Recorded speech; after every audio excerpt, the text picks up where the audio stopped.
Hiya, it's Liam here, and if you like what we do at the podcast, please do consider supporting us from just £1. And if you love the show, from just £3 a month, you get early access on all of our content as well. All the details are in the show notes. With reaction and insights to the biggest stories and breaking news from the USA, and a little bit of history thrown in. This is America, a history in the making.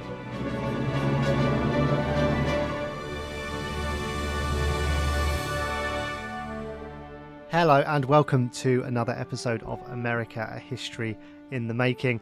I am joined on this podcast by a recent guest, Farida Jalalzai, who's the Associate Dean for Global Initiatives and Engagement in the College of Liberal Arts and Human Sciences and Professor of Political Science at Virginia Tech.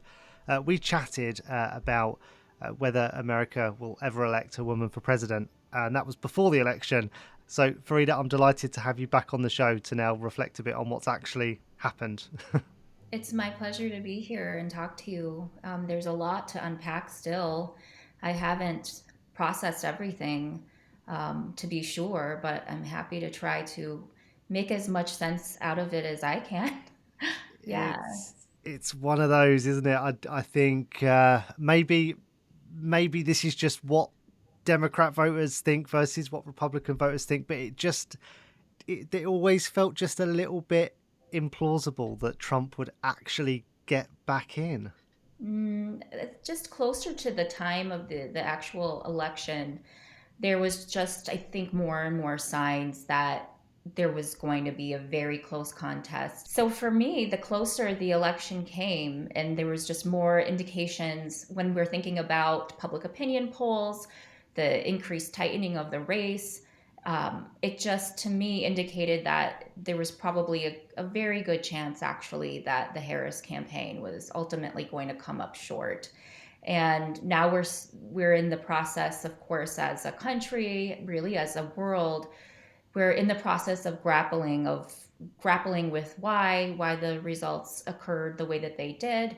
To what extent did the Harris campaign make different tactical errors, for example?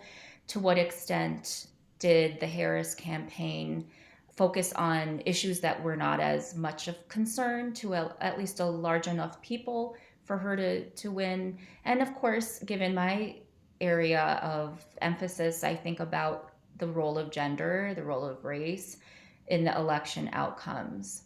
And on the subject of gender in politics, one statistic I saw was that I believe 53% of women voted for Donald Trump, and I was trying to understand why, but there's something that really stuck with me when I was watching all of the election coverage and the reaction to it. Someone did point out that actually, if you're a woman in America and you're struggling to pay the bills, are you going to vote for the person that's promising to make abortion legal and available to everyone, or are you going to vote for the person who's promising to lower taxes and put more money in your pocket day to day? If Mm-hmm. that's the choice you're having to make, Mm-hmm. then you can kind of see how in a lot of women's minds actually the rational choice would have been to vote for Trump, right? Depending on the circumstances, but of course, what we know is that there is a tendency for women and men to vote differently overall. So when we're thinking about that, but also being mindful of just the sheer diversity among women as a group, there's just different layers to really peel back. So I Mm. think, Ian, you said, if I'm not mistaken, did you say that a majority of women voted for Trump? Someone told me that 53% of women voters So want I'm Trump. thinking that what they were maybe saying was that a majority of white women voted for Trump. That's what I'm thinking.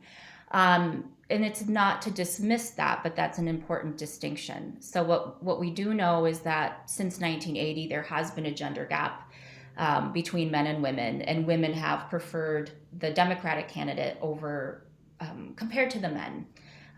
Who, when we're thinking about just the different types of surveys that have been conducted, and of course, exit polls, there has been a gender gap since then. And so, what was interesting about this year was that there was so much emphasis on what people perceived to be was wow, this giant gender gap. And maybe some had seemingly discovered this for the first time. And I thought, well, hold on, hold on a second. Number one, this gap has existed for many decades at this point.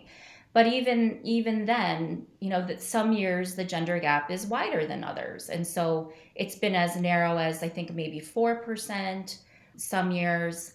In, I want to say 2020, it was 12% with women favoring Biden. This year, when we looked at the polling data before the election actually happened, there were a lot of people that were, I think, overemphasizing how there was going to be this gap in terms of women and men. And I think many of us in my field thought, well, of course, it all depends on turnout. Mm. And certainly, one of the things that we will want to talk about, Ian, are the strategies that both campaigns try to use to curry support within the different types of gender groups. Mm. But this was not a surprise to me that it seems like that the gender gap maybe declined just a little bit to 10%, and that actually since 2000, majority of white women have voted for the Republican candidate. And Trump, though, among white women, his support declined a little bit. So I just want to put it out there that there are lots of I guess differences within these groups when we're thinking about gender groups and also dividing that in terms of race and ethnic groups.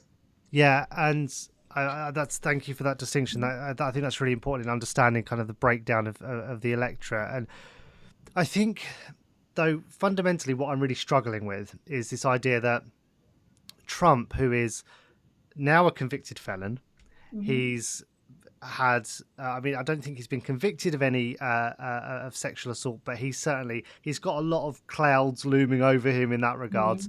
Mm-hmm. His treatment of just Mm-hmm. people Mm-hmm. is questionable.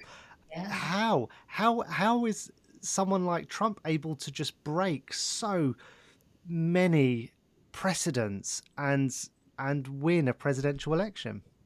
You are asking a question, Ian, that I have no answer to. And it's something that, of course, we've talked about just in our own groups, in our conversations that we have with people in our lives, our partners. And I can't make real sense out of it when we're thinking about things like competency, for example, when we're thinking about things regarding who would just be more presidential. To me, of course, the right choice would have been Kamala Harris. And there is this aspect of Trump where, yeah, he defies it all. He can come in without any type of political experience. He can come in saying that he is a successful businessman, which we know that itself is a matter of real debate about how successful he's really been. And this idea that somehow he's self made. I think he tries to put out there that he's Yeah. self made when we know that he's not.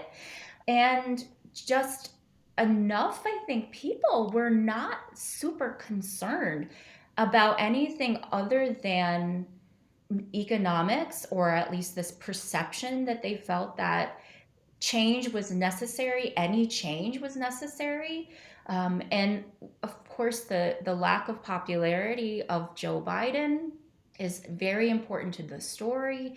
And so, but to try to make sense out of why he has the ability to just continually defy what we would logically think would be hard and fast rules about who is eligible, just even when we think about who has the basic building blocks of a good president. And he also wasn't, I don't think it's controversial for me to say he wasn't very successful as a president.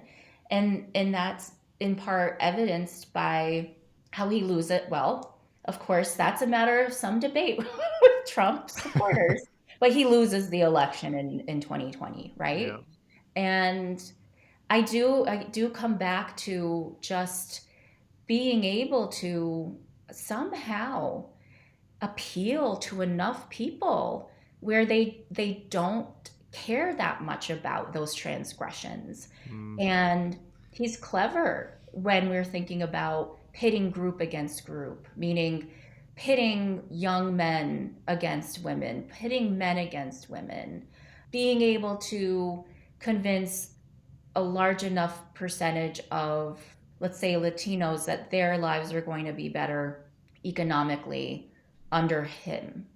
And again, using all of these different types of zero sum game arguments that you're losing right now under them, and I will be the person who lifts you up.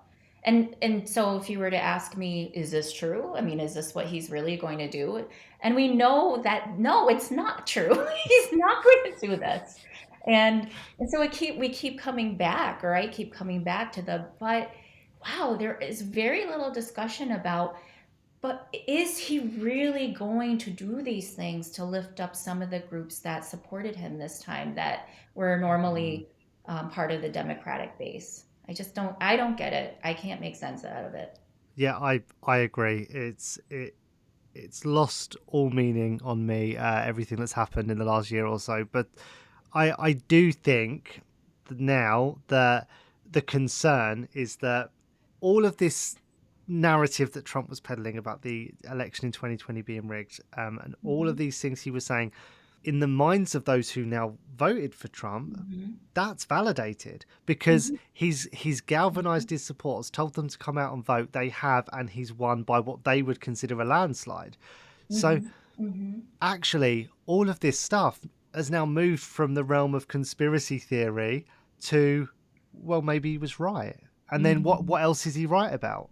Right. And then the fact that because he won in 2024, and when you're comparing his rhetoric to Kamala Harris's rhetoric, Kamala Harris is the good Democrat, small d Democrat, where she recognizes that she's lost Mm, by the rules of the game mm, and is very clear in her speech that she made that he won and that she would support him in terms of the transition, yeah, right? The transition of power where he didn't cooperate with Biden yeah. when Biden was coming in, to say the least.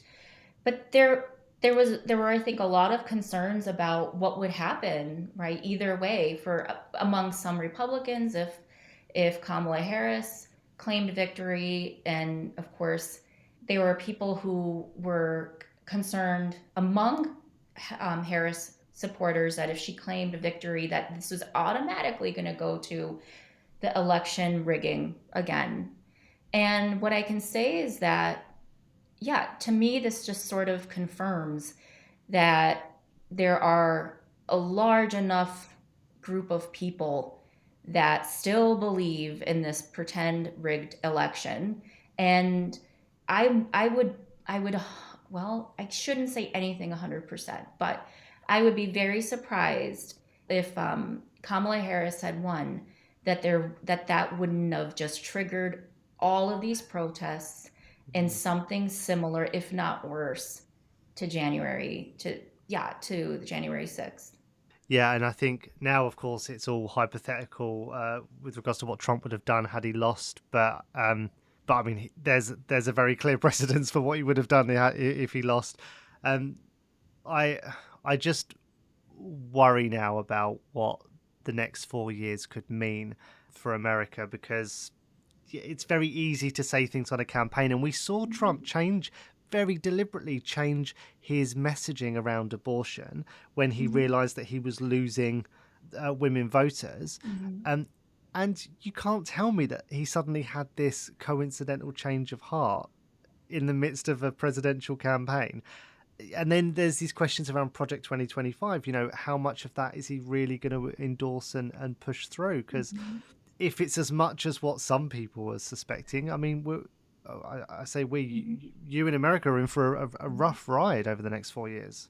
Yeah, that's the understatement of the century. Well, yes. It's going to be a really rough ride, and it of course is dependent on who Trump really wants to reward, I guess. Is he? I don't think he's going to try to appeal to independents or people who were maybe, of course, less conservative. The Mm, middle will say, I don't think that's his play. I think he's going to reward what are the people who are just in his extreme right voting group. So I think that's uh, mm, I think the what's clear is that, which was I think unknown in 2016, was how he was really going to lead. Was he just playing a role? Did he really mean these things? And then he was in office, and no, he meant it. He mm, wasn't playing a role, and so we know this about him. And so, if past experience is a gauge, a predictor of future, mm, absolutely, there's every reason to be concerned. And then we know that if he has both the majority of the House, which I guess it looks like he will, and we know that they have a Senate majority. There's going to be a lot of freedom, I guess, mm, to implement all of these different types of aspects of extreme conservatism. I'm curious when he's picking people to be part of the administration, whether just his advisors or his members of cabinet. Every indication that we have is that he's going to try to do as much as he can to put people in positions of power who are vengeful, who are going to help with this type of conservative agenda, mm. and he's a lame duck. So Yeah. that provides again a lot of incentive for him to try to get away with as much as he can. Yeah, and not just having both houses under his control, but the fact that the Supreme Court have Yeah. given him immunity now against I mean he's the most powerful president in terms of having both the Senate and Congress on his side, having been given political immunity from the Supreme Court, which basically means this is a guy that said on the campaign trail that he's going to go after the people Yeah. that were against him. He Hmm. can now do that in broad daylight, call Hmm. them a enemy of the country, and have absolutely no repercussions from that. Yeah, you're right. I agree. It's scary. Yeah, I mean it really raises the question of what what checks should be in place for a Hmm. president, and how much power is too much when you have a man like Trump Hmm. in the White House who has not only said what he wants to do, but has demonstrated it in those first 4 years. Um, Hmm. and I mean, I know we're both sitting here as supporters of Harris, so of course we have a bias, but Trump just doesn't sit right with me as a person. Right.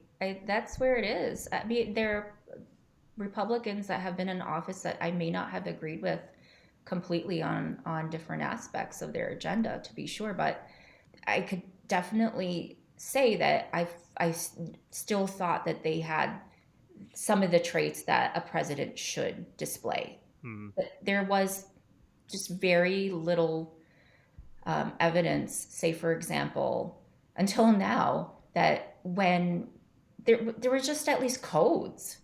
There's just these basic codes that you followed, mm, and this is gone.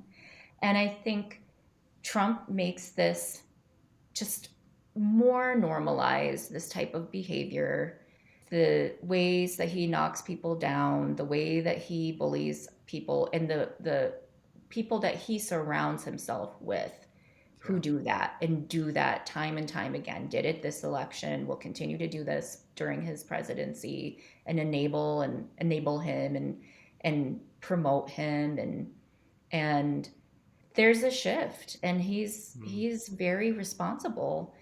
when we're thinking about just the breakdown and just in empathy, right? Mm, Political empathy, you just that should still exist, but it doesn't. I'm not yeah, saying across the board, but I just mean he's given, I think, through his actions, he's convinced enough people that this type of behavior is fine, is yeah. normal. I agree, and it's the complete disregard of convention and of precedents from Trump that if it just doesn't suit him, he's gonna ignore it. That I think just really undermines the role of the presidency. Mhm. And it's the little things as well, like you know, just is his stubborn refusal to meet with Biden after he won the election in 2020 to ensure that handover and that transition of power, which has been reciprocated by Biden 4 years Mhm. later. Like he's offered that, and Mhm. we're recording this on the Monday after the election, and Mhm. in just a couple of days, Biden is Mhm. hosting Trump at the White House to do that. So every other president in history, regardless Mhm. of whether or not they've agreed with the outcome, have respected the democratic process Yeah. and made sure that transition of power was effective. Mhm. Yeah, this is the Trump era. It continues. Yeah, yeah. I mean, yeah.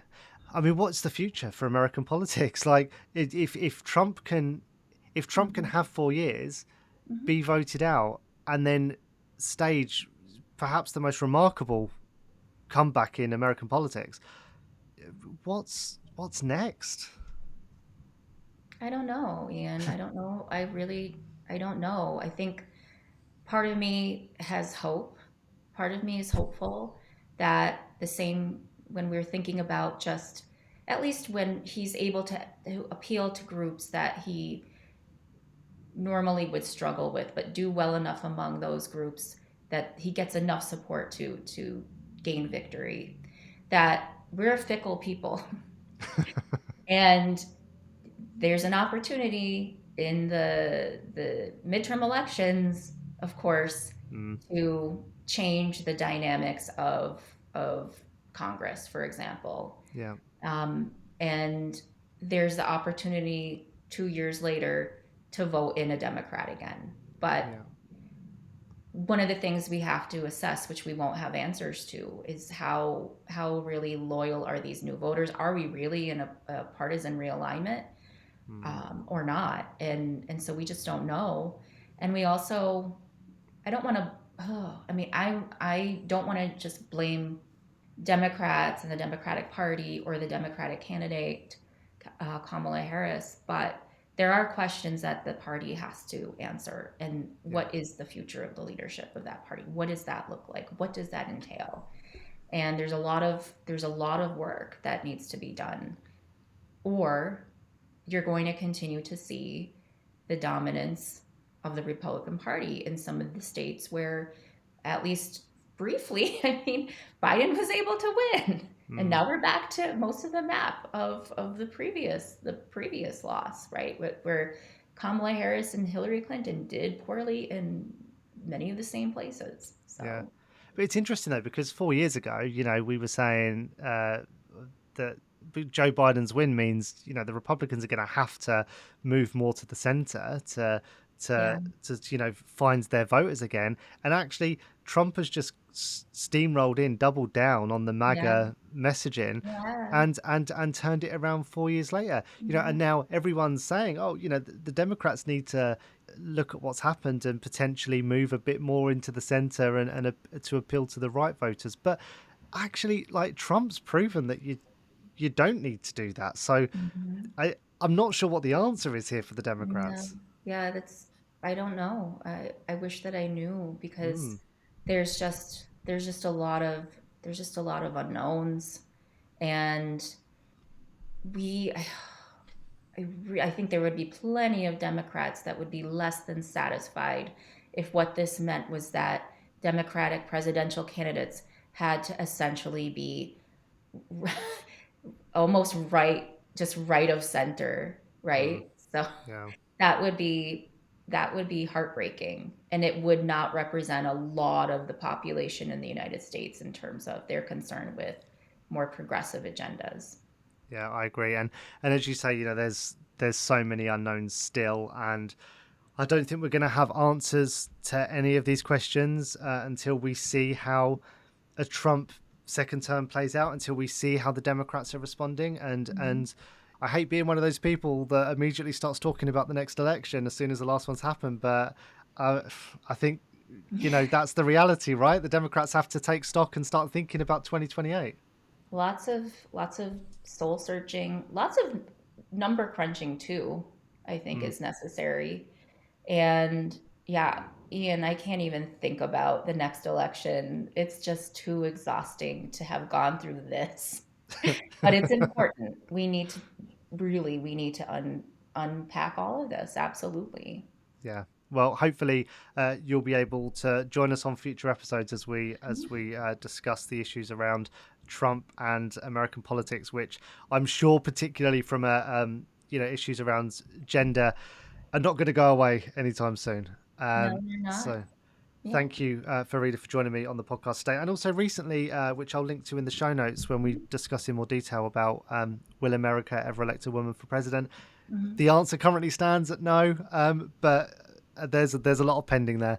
But for anyone that wants to connect with you after this podcast, where can they do that? They can connect with me on LinkedIn under my name, Farida Jalalzai. And then I'm also on X. So do you want me to spell my name or is this going to be available on your I- site? I'll link it. I'll link it. It's Just fine. link it. That would be Yeah. great. Yeah. That's great. And yeah, thank you as always for joining me. And anyone listening to the show, if you like what you hear, do check out the main episodes that go out every Tuesday. Leave us a review, a rating, wherever you're listening to this, because it bumps us up the algorithms, which makes us very happy. And also, if you follow the show, every future episode will appear magically in your feed. So thank you for listening, and goodbye.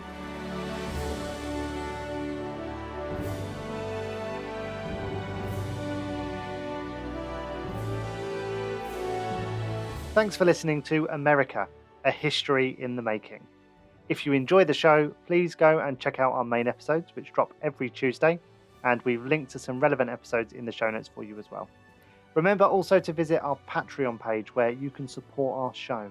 For just a few dollars a month, you'll unlock some awesome perks, and it helps us to keep the show going, which we really appreciate. Thanks again for listening, and until next time, in Pod We Trust.